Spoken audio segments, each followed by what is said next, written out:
에브라임 사람들이 모여 북쪽으로 가서 입다에게 이르되 내가 암몬 자손과 싸우러 건너갈 때에 어찌하여 우리를 불러 너와 함께 가게 하지 아니하였느냐? 우리가 반드시 너와 내 집을 불사르리라 하니 나와 내 백성이 암몬 자손과 크게 싸울 때에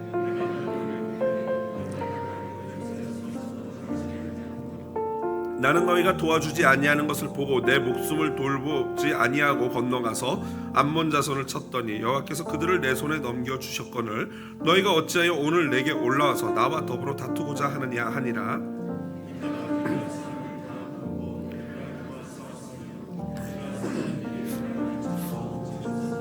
이는 에브라임의 말이 너희 길앗 사람은 본래 에브라임에서 도망한 자로서 에브라임과 므낫세 중에 있다 하였습니다.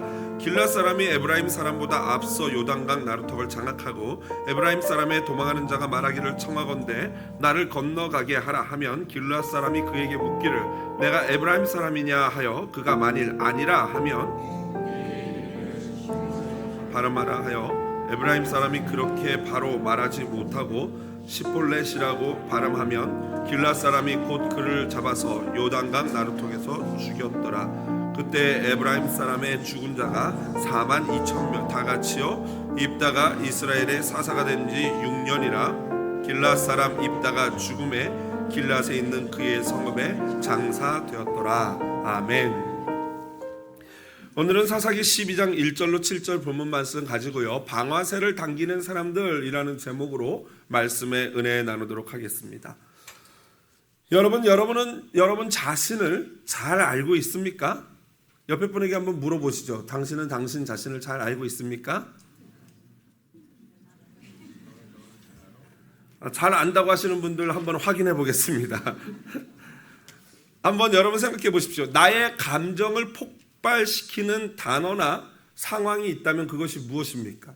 여러분이 여러분 자신을 잘 알면 나는 이 단어만 들으면 못 참겠어. 막 화가 나. 이런 단어 있지 않습니까?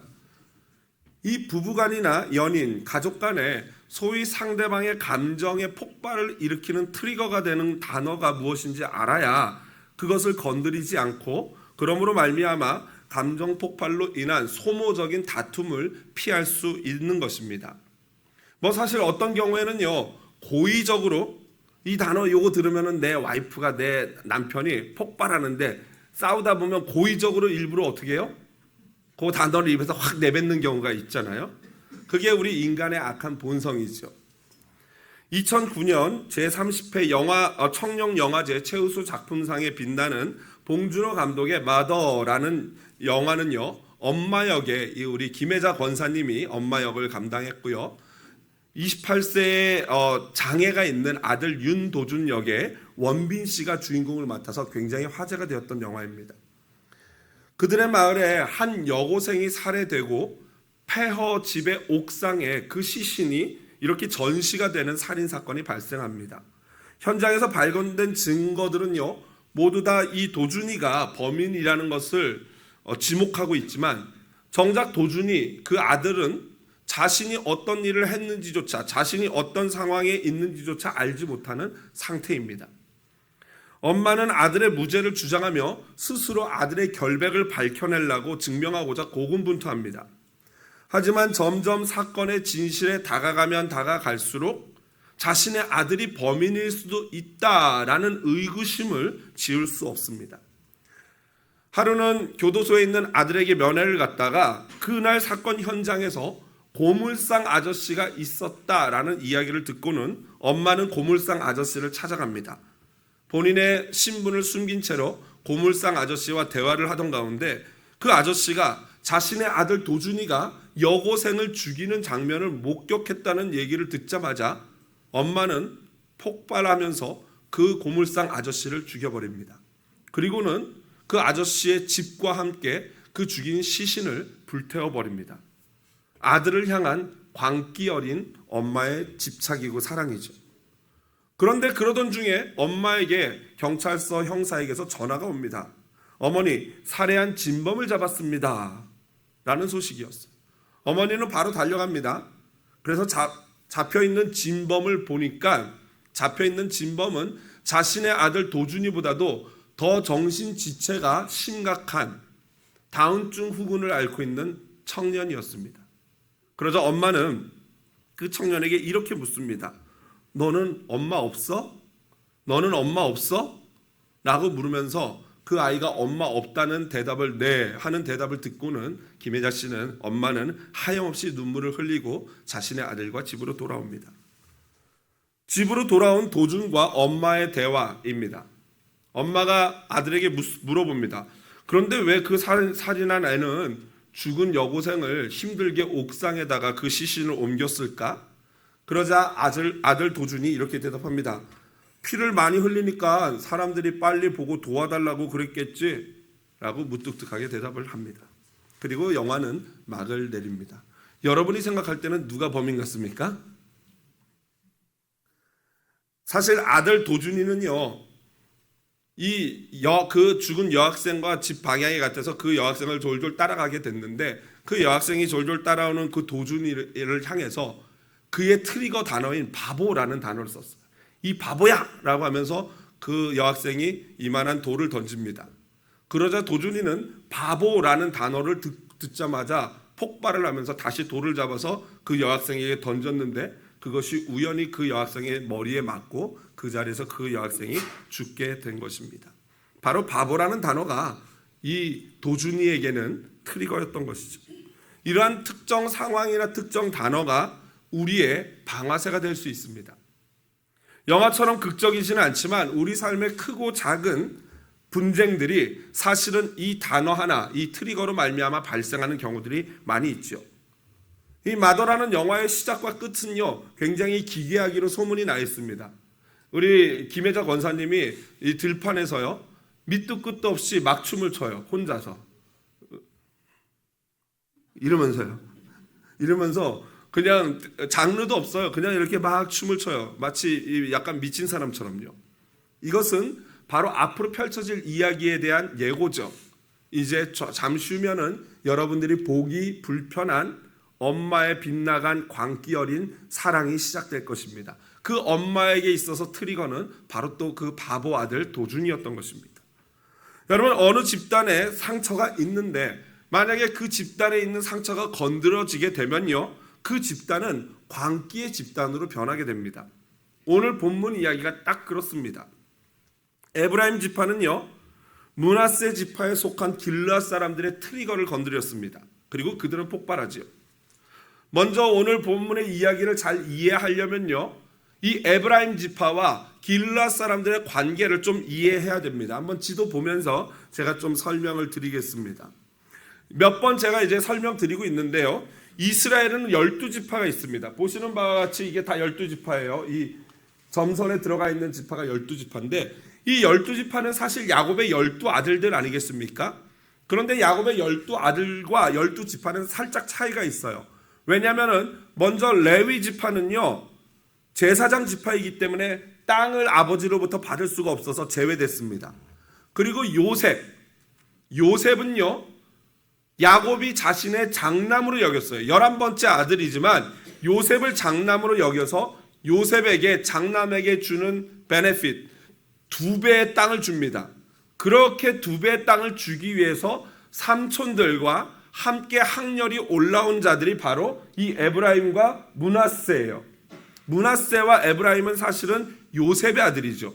그런데 그들이 삼촌들과 함께 12지파가 되면서 사실은 여기도 요셉의 땅인 것이죠. 그런데 또 므낫세가 사실은 요셉의 장남이에요. 그런데 야곱이 그 유명한 크로스 축복으로 해서 에브라임 동생을 이스라엘의 장남 지파로 삼았습니다. 그래서 이 에브라임에 꽤 유명한 사람이 있는데 그건 누구냐면요, 바로 모세를 이어서 이스라엘의 두 번째 지도자가 된 여호수아가 바로 이 에브라임 지파 출신이에요. 그러다 보니까 이 에브라임은 굉장히 자기 지파에 대한 자부심이 높았던 그런 지파였던 것입니다. 자, 그렇다면 여기 있는 이 길르앗은 도대체 정체가 무엇인가? 여기 이 동쪽 땅을 다 길르앗이라고 보통 부르거든요. 그럼 왜 그렇게 됐냐면요, 사실 이 므낫세는 반은 서쪽에 반은 동쪽에 있고요, 이 길르앗은 바로 므낫세의 후손이에요. 그래서 민수기 26장 29절을 보면요, 이렇게 되어 있습니다. 예, 좀 더 내려가면 9절 볼게요. 같이 한번 읽어보겠습니다. 므낫세의 자손 중 마길에게서 난 자손은 마길 종족이라. 마길이 길앗을 낳았고 길앗에게 난 자손은 길앗 종족이라. 그러니까 사실 길앗은 므낫세 지파에 태어난 후손이 분명히 정통 후손이 맞는 것이죠. 그러니까 에브라임 지파와 이 길앗 지파는요, 사실은 매우 가까운 형제 지파였던 것입니다. 그런데 에브라임 사람들은 오늘 4절 하반절 보십시오. 이렇게 얘기해요. 이는 에브라임의 말이 너희 길앗 사람은 본래 에브라임에서 도망한 자로서 에브라임과 므낫세 중에 있다. 이게 무슨 말이냐면요, 너희들은 에브라임 지파도 아니고 므낫세 지파도 아니고 아류작에 불과하다. 그리고 너희들은 도망자들이다. 우리 지파에서 도망간 배신자들이다. 그런 말을 했던 거예요. 그러면서 이제 에브라임 사람들이 4만 명의 군사를 이끌고 북쪽, 오늘 본문에는 그냥 우리 한국말로는 북쪽으로 왔다 돼 있는데 영어 성경을 보면 사본이라는 동네를 요단강을 건너서 서쪽에서 동쪽으로 넘어와 전쟁을 하러 왔던 것입니다.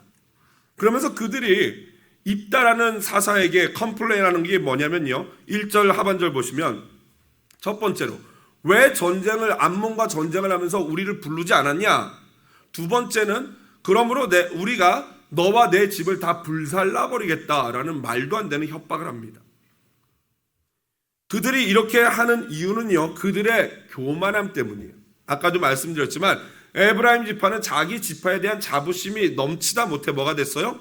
교만으로 넘어간 거예요.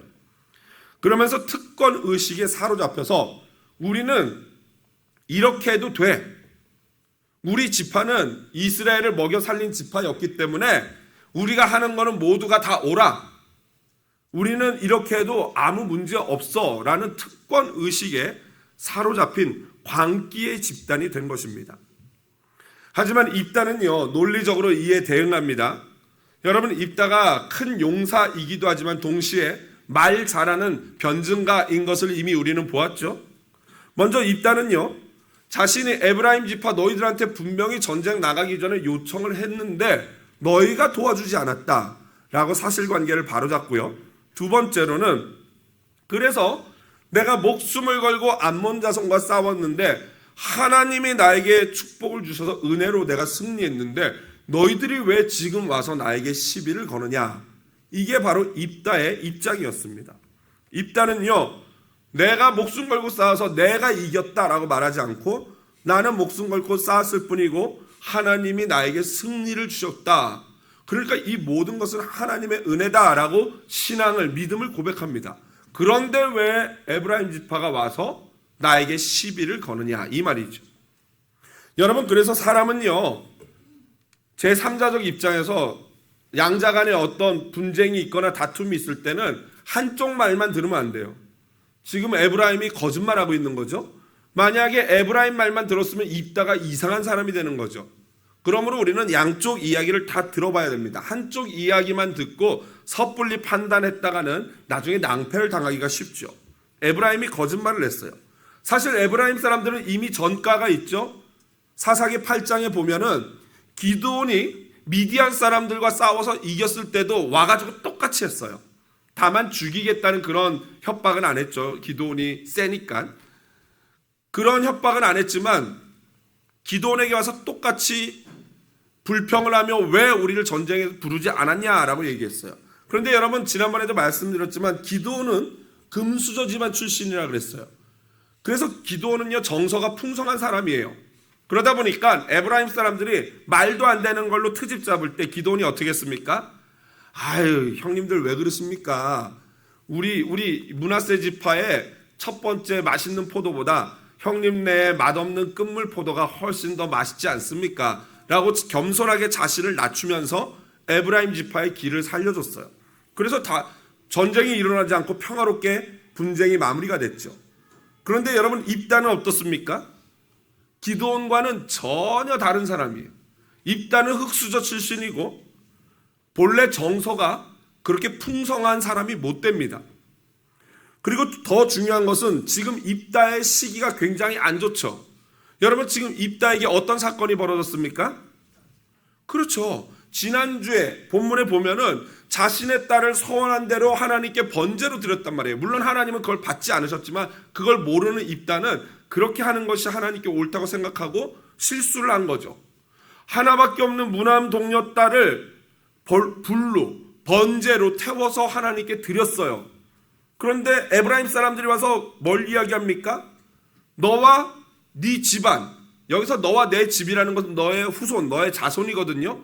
너와 내 집을 뭐 한다고요? 불살라 버리겠다. 여러분, 입다의 입장에서 어떤 생각 들게? 뭐 내 후손 너희 집 불사른다고? 야, 이미 내 딸 불태워 죽였다. 어쩔래? 이렇게 되는 거예요. 입다가 그게 화가 나니까 바로 이 에브라임 사람들이 그 입다 불이라는 단어만 들어도 막 몸서리칠 그 순간에 불이라는 단어를 얘기한 거죠. 한마디로 이거는요, 울고 싶은 사람의 뺨을 어떻게 주는 거예요? 그렇죠. 울고 싶은 사람 뺨을 아주 세게 때려주는 것과 똑같은 거예요. 그런데 이거보다 더 직접적인 방아쇠가 있었습니다. 바로 그것은 에브라임 사람들이 입다에게 패드립을 했죠. 패드립. 여러분, 패드립이 뭔지 우리 젊은이들은 알 거예요. 패드립은 뭐냐면요, 패륜하고 드립, 공격이라는 단어가 합쳐진 단어예요. 그게 무슨 말이냐면 패밀리, 그러니까 패륜적, 부모나 조상이나 가족을 공격하는 말을 패드립이라고 합니다. 그런데 지금 에브라임 사람들이 입다에게 와가지고 바로 그 패드립을 하는 거예요. 여러분, 우리 결혼하신 분들 한번 답해 보십시오. 부부 싸움을 하다가 어느 정도 이렇게 이성을 지키면서 서로 논리적으로 막 이렇게 주거니 받거니 말이 왔다 갔다 하다가 폭발하는 순간이 뭡니까? 너네 이렇게 나오면 어떻게 되는 거예요? 너네 아빠 이러면 어떻게 되는 거예요? 그 다음부터 그러면 안 되죠. 너네 아빠 엄마 나오는 순간 3차 대전이 벌어지는 거죠. 세계 3차 대전. 그렇죠. 맞아요, 권사님. 그 단어가 나오는 순간은 확 터지면서 걷잡을 수 없는 전쟁으로 번지는 것입니다. 그리고 거기다가 에브라임 지파는요, 사실도 아닌 거짓으로 길앗 사람 전체를 에브라임과 므낫세 지파의 아류다라고 폄하했던 것입니다. 그런데 이 패드립도 입다와 길앗 사람들을 흥분시키기에 충분했는데 그것보다도 가장 더 직접적인 단어 하나가 오늘 본문에 나와요. 여러분, 4절에서 한번 그 단어가 뭔지 한번 찾아보십시오. 찾는 분들에게는요, 스타벅스에 가셔서 드실 수 있는 권한을 드리겠습니다. 4절. 어떤 단어일까요? 입다를 폭발시킨 트리거가 된 단어가 하나 나와요. 뭡니까? 그렇습니다. 도망자. 여러분, 입다는요, 결혼하기 전에 청년 시절에 그 아버지가 창녀 사이에 자기를 놔가지고 집에 데리고 갔는데 본래 부인들과 자녀들에게 엄청난 구박을 받았어요. 그래서 결국에는 그 집에서 나중에 아버지 돌아가실 때쯤에 기업 너는 우리 아버지 재산 가져갈 수 없어 해가지고 도망자처럼 쫓겨나서 도망해가지고 다른 땅으로 가가지고 거기서 그런 비슷한 사람끼리 모여서 만든 공동체가 입다 공동체 아니겠습니까? 입다와 그의 부하들 아니겠습니까? 그런데 바로 그 도망자라는 단어를 꺼내는 순간 입다는 물론이고 입다를 따르던 그 길앗 백성들 용사들도 확 타오르는 거죠. 한마디로 가장 아픈 상처, 아직도 낫지 않은 그곳에다가 에브라임 사람들이 뭘 뿌려요? 소금을 뿌린 것과 똑같은 거예요. 이러한 에브라임의 근거 없는 공격적인 말에 대해서 매튜 헨리는 다음과 같이 말했습니다. 같이 한번 읽어보겠습니다. 까닭 없는 것이요,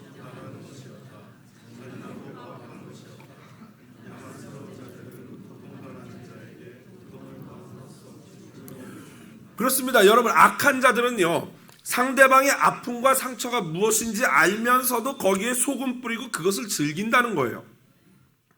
한마디로 악인은요, 악한 말로 남의 감정을 폭발시키는 방아쇠 당기는 것을 주저하지 않는 사람들이라는 것이죠. 에브라임 사람들을 보십시오. 먼저 거짓말로 입다를 자극했어요. 또한 상대방을 우습게 여기는 말로 조롱합니다. 상대방의 아픈 상황 따위는 생각하지 않고 아픔을 연상할 수 있는 단어, 입다 같은 경우에는 불이죠. 또한 상대방의 낮은 자존감과 자존심에 상처를 주는 말, 도망자와 같은 말을 일부러 던져서 상대를 아프게 합니다. 여러분, 이처럼요, 저와 여러분의 입에서 나오는 말과 혀가 사람을 죽일 수도 있습니다. 그래서 야고보는 다음과 같이 말했어요. 한번 읽어보겠습니다. 야고보서 3장 6절. 혀는 곧 불이요 불의의 세계라. 혀는 우리 지체 중에서 온몸을 더럽히고 삶의 수레바퀴를 불사르나니 그 사르는 것이 지옥 불에서 나느니라. 아멘. 무슨 말입니까? 우리 입에서 나오는 이 나쁜 말, 못된 말들의 그 시작과 근원이 어디라는 거예요? 어디에서부터 오는 거예요? 지옥에서 오는 거예요. 우리 입에서 나오는 나쁜 말의 근본은, 시작은, 뿌리는 지옥이라는 거예요. 그렇다면 저와 여러분의 이 입에 담고 있는, 혀와 입에 담고 있는 말은 어떤 말이십니까? 여러분, 지난 일주일간 어떤 말을 주로 내뱉었습니까? 여러분, 우리는 기억해야 합니다. 시편 64편 8절을 보면요, 자신의 혀로 뱉은 말로 자신이 해를 당하게 된다라는 말이 시편 64편 8절에 나와 있습니다. 오늘 본문을 보면요, 그 시편의 말씀이 거짓이 아니라는 걸 알 수 있어요. 에브라임 사람들은 자신들의 입으로 뱉어낸 그대로 고스란히 당하게 되죠. 에브라임과 입다가 전쟁을 했는데 입다가 손쉽게 승리합니다. 하나님이 교만한 에브라임을 입다의 손에 붙이신 것이죠. 내주신 것이죠. 그리고 길앗 사람들을 도망자라고 비웃었던 에브라임 사람들은요, 이제 오히려 자신들이 뭐가 됐어요? 도망자가 된 것입니다. 그리고 정말 아이러니한 것은요, 에브라임 사람들의 자랑이 뭐였다고요? 나는 에브라임 사람이야, 나 에브라임 지파야. 이게 자기들의 자랑이었고 그것 때문에 화나서 온 거 아니겠습니까? 교만함 때문에. 그런데 지금 이제 에브라임 사람들은 어떻게 됐어요? 그 자랑하던 에브라임 사람이라는 정체성을 부정해야지만 목숨을 건질 수 있는 상황이 되는 거예요. 왜냐면요, 전쟁에서 승리한 입다는요, 그냥 거기서 멈추지 않았어요. 도망하는 에브라임 사람들을 잡기 위해서 요단강 나루턱을 딱 지켰어요. 그러면서 거기를 오는 사람마다 하나하나씩 도망자를 식별하기 시작했어요. 그런데 에브라임 사람을 구별하는 방법이 되게 재미있습니다. 여러분, 모든 지역이나 모든 나라, 미국도 마찬가지지만요, 멀리 떨어져 있으면 자연스럽게 사투리가 생겨나죠. 마찬가지였어요. 이스라엘도 요단강을 중심으로 해서 서쪽과 동쪽에 사투리가 생겼어요. 에브라임 사람들은 요단강 중심으로 서쪽에 살고 있었는데, 에브라임 사람들이 이 히브리어에 보면은 이 삼지창처럼 생긴 글자가 있거든요. 그걸 쉰이라고 하는데, 쉰, 영어로 치면 SH 발음이에요. 쉰. 한번 해보세요. 쉰. 그런데 에브라임 사람들은요, 이 쉰이라는 발음을 사멕이라고 하는 히브리어, 동그라미 여기 약간 꼭다리가 이렇게 붙어있는 단어가 사멕인데요, 그거는 영어로 치자면 S 발음이에요. 시. 그래서 쉬라고 말해야 되는데 에브라임 사람들은 그걸 뭐라 말해요? 시. 이렇게 얘기하는 거예요. 그래서 이제 이 길앗 사람들이 나루턱을 딱 지키고 있어서, 너 에브라임 사람 같은데? 아닌데요? 그래? 그러면 쉬볼레 해봐. 여러분 한번 해보세요. 쉬볼레. SH예요. 잘 들어보세요. 이거 중요해요. 목숨이 달려있어요. 쉬볼레. 이게 돼야 돼요. 이게 안 돼. 그래서 에브라임 사람, 그거 쉽죠? 쉬볼레. 다시 한번 해봐. 쉬볼레 해봐. 쉬볼레. 됐죠? 이래서 죽은 거예요. 자기가 쉬볼레라고 해야 되는데 십볼레라고 하는 것조차도 인식하지 못하고 사투리를 해서 바로 그렇게 죽었던 거죠. 여러분, 이와 같은 일이요, 가슴 아픈 근현대사에서도 있었어요. 실제로 2차 세계대전 당시에 나치가 러시아에 살고 있는 유대인들을 식별하는 방법으로 쿠쿠루자를 발음하게 했대요. 뭐 그게 어떻게 발음하면 걸리는지는 잘 모르겠지만 어쨌든 쿠쿠루자라는 걸 발음하게 했는데 그 의미는 옥수수래요. 쿠쿠루자. 그런데 제가 어제 설교를 준비하면서 조사를 해봤더니, 여러분, 이 파이크 플레이스 있잖아요. 우리 시애틀 저기 시장 마켓 거기에 보면 바로 이 쿠쿠루자라는 프리미엄 팝콘 가게가 있대요. 팝콘인데 끝에다가 뭐 캐러멜 붙이고 뭐 이런 거 있잖아요. 그런데 거기 뭐 커피 가루 해가지고 토핑 올리고 막 이래가지고 파는데, 이게 얼마나 전 세계적으로 인기인지 한국에 있는 뭐 현대백화점에도 들어가가지고 갤런당 얼마 꽤 비싸게 팔리고 있더라고요. 여러분, 이제 시애틀 한번 나가면 한번 요거 쿠쿠루자 찾아서 한번 드셔보십시오. 바로 이 쿠쿠루자라는 의미가 옥수수예요. 옥수수. 여러분, 이거는 또 미국이나 이런 세계 2차 대전뿐만 아니라 우리나라에도 당연히 있잖아요. 저희 이모부가 경상도 분이에요. 근데 저희 이모부가 경상도 분인데 경상도 분들이 발음을 잘 못하는 부분이 있어요. 그래서 제가 이모부 쌀 해보세요. 그랬더니 왜 살? 아니 쌀 해보세요. 왜 살? 이러시는 거예요. 여러분 한번 시켜보세요. 쌀 해보세요. 쌀. 네. 또 경상도뿐만 그런 게 아니죠. 전라도 분들은요, 이 예수 이게 잘 안 되는 것 같아요. 예수님 예수 해보세요. 그러면 뭐라 그래요? 예수. 예수님, 예수님 이렇게 해요. 한번 해보세요. 예수. 잘하시네요. 우리는 이렇게 웃으면서 얼마든지 재밌게 얘기할 수 있지만 이날 본문에 나온 에브라임 사람들에게는 생명이 걸린 문제였어요.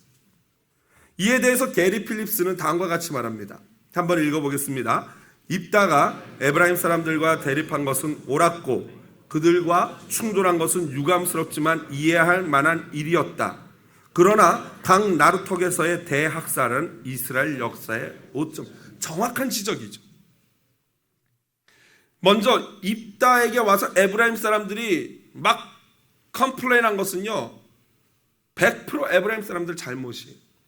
그리고 그 입다의 길르앗 사람과 에브라임 사람들이 전쟁을 한 것까지도 충분히 이해할 수 있어요. 있어서는 안 되겠지만 바로 그 에브라임 사람들의 교만함 때문에 어쩔 수 없이 전쟁이 일어났다고 이해할 수 있어요. 전쟁에서 이겼으면 거기서 그쳐야 되는데 그 뒤에 강 나루톡에서 4만 2천 명이나 되는 에브라임 사람들을 죽인 것은 사실은 이스라엘 역사의 오점이에요. 학살이죠. 여러분, 이것이 상처라는 것의 무서움이죠. 상처는 스타가 돼야 돼요. 상처는 별이 돼야 됩니다. 그런데 이 상처가 아물기 전에 에브라임 사람들이 말로써 입다의 상처에다가 소금을 뿌려버렸어요. 그리고 그 상처는 입다와 길르앗 사람들에게 있는 상처는요, 고스란히 더 큰 상처가 되어서 에브라임 사람들에게로 돌아온 것입니다. 여러분, 아물어지고 치유된 상처는요, 같은 아픔을 겪은 사람들에게 많은 위로와 힘을 줄 수 있는 원천이 됩니다. 그런데 그렇지 못한 상처, 치유되지 못한 상처는요, 오히려 더 크고 더 아픈 상처를 다른 사람들에게 만들어내는 것입니다. 하나님의 백성이 또 다른 하나님의 백성 4만 2천 명을 하루아침에 죽여버린 것입니다. 에브라임 지파는요, 출애굽할 때 당시에 이렇게 숫자를 셌는데 에브라임 지파에서 전쟁에 나가서 싸울 수 있는 20살에서 60살 사이의 남자가 4만 5천 명이었다고 해요. 그리고 그로부터 몇백 년이 흐른 지금 이 오늘 본문에서는요, 아마도 4만 5천에서 일반적이라면 조금 더 숫자가 늘었을 거예요. 물론 조금 더 줄었을 수도 있죠. 여하튼 4만 5천 명 앞뒤 플러스 알파인데 오늘 몇 명이 죽었어요? 4만 2천 명이 죽었어요. 전쟁에 나갈 수 있는 남자. 한마디로 에브라임 지파의 거의 모든 남자들이 하루아침에 죽어버린 거예요. 여러분, 그렇다면은 입다가 이렇게 에브라임 지파 남자 4만 2천 명을 다 죽여버리고 입다가 얻은 것은 무엇일까요? 무엇을 얻기 위해서 입다가 그런 전쟁을 했을까요? 말씀을 정리합니다. 오늘 마지막 7절에 보면 길르앗 사람 입다는 사사가 된 지 6년 만에 죽어서 길르앗 성읍에 장사되었다라고 기록되어 있어요. 여러분, 이 6년이라는 통치 기간은요, 대사사, 소사사 12명의 모든 사사들 중에서 가장 짧은 기간이에요. 여러분, 전쟁을 하려면은, 그리고 입다가 보면은 아직 시집까지 하는 어린 딸이 있는 것으로 보아서 입다가 나이가 많아야 40에서 50 사이란 말이죠. 40에서 50의 젊은 사람이 전쟁을 마치고 6년 만에 죽었다는 것은 그냥 일반적인 자연사가 아니겠지요. 왜 이렇게 일찍 죽었을까요? 바로 그것은 자신의 마음에 품고 있었던 상처와 미움 때문일 것입니다.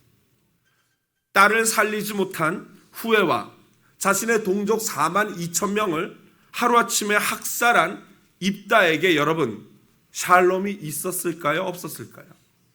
샬롬이 있을 수가 없었을 것입니다.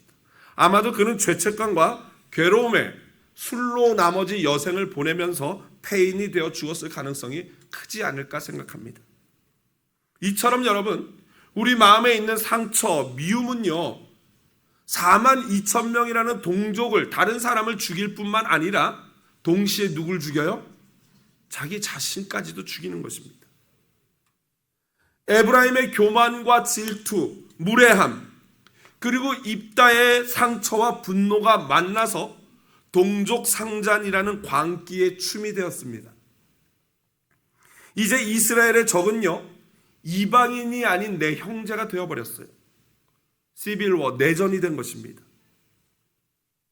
이러한 작전은요 지금도 얼마나 유용하게 사탄이 저와 여러분 사이에 공동체 사이에 가족 사이에 사용하는 방법인지 전략인지 모르겠습니다. 지역과 출신, 학연, 지연, 말투로서 서로를 구분하여 집단 지성이 사라져버립니다. 내 편이면 무조건 옳고 남의 편이면 무조건 틀려버려요. 그리고 그 자리를 집단 이기주의가 차지해버립니다. 이제 광기만 남아서 형제끼리 자매끼리 내 편과 내 편을 가르고 광기의 춤을 추는 것이죠. 여러분 광기의 춤이라는 것은 다른 게 아니에요. 바로 입에서 나오는 입술의 춤이요 말의 춤입니다. 사실 오늘 본문에 나오는 입다와 에브라임의 전쟁은요 말로 시작해서 말로 끝난 전쟁이었죠. 먼저 와서 말로 시비를 걸었고 마지막 에브라임이 다 죽게 된 것도 십볼레 이것을 발음을 못해서 죽게 된 입으로 시작하고 입으로 끝난 전쟁이에요. 우리 안에 있는 교만과 시기와 질투와 분노와 상처는요 모두 우리의 말이 되어서 우리의 입 밖으로 쏟아져 나오는 것입니다. 팀 켈러 목사님은 그래서 다음과 같이 한탄했어요. 같이 한번 천천히 읽어보겠습니다. 만일 우리가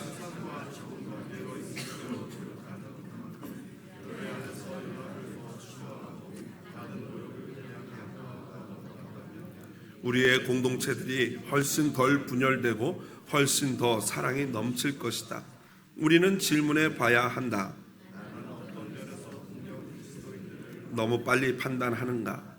나는 기독교 내부의 어떤 차이점들을 가지고 다른 사람들을 무시할 기회로 사용하는가?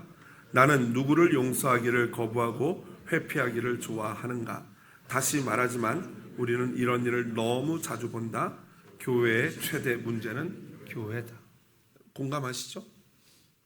여러분 사실 우리 기독교는 외부 사람, 믿지 않는 이방인들, 전도 대상자에게 잘 보이려고 무던히도 애를 씁니다. 그러나 그렇게 실컷 전도해서 데리고 오면 뭐합니까?